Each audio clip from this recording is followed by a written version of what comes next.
Inilahok ng tanggapan ni MP Abdulbasit Benito ang monoblock chairs para sa mga mag-aaral ng Making Elementary School sa bayan ng Parang, Maguindanao del Norte.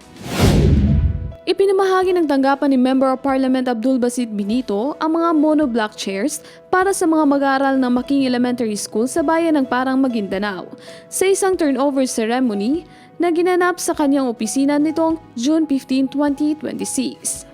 Dumalo sa aktibidad ang mga guro at opisyal ng paaralan kasama ang mga kinatawan ng opisina ni MP Benito. Ang tulong ay tugon sa matagal ng pangangailangan ng paaralan para sa karagdagang upuan sa mga silid-aralan.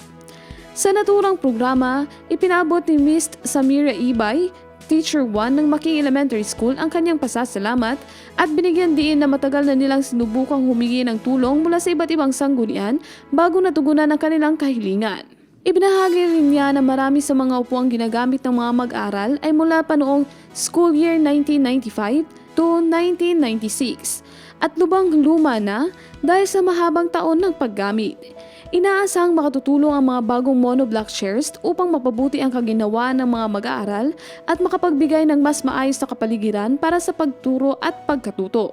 Ayon sa opisina ni MP Benito, ang inisyatibong ito ay bahagi ng patuloy na pagsuporta sa sektor ng edukasyon at pagtugon sa pangangailangan ng mga komunidad sa pamamagitan ng serbisyong mabilis, angkop at nakatuon sa mamamayan.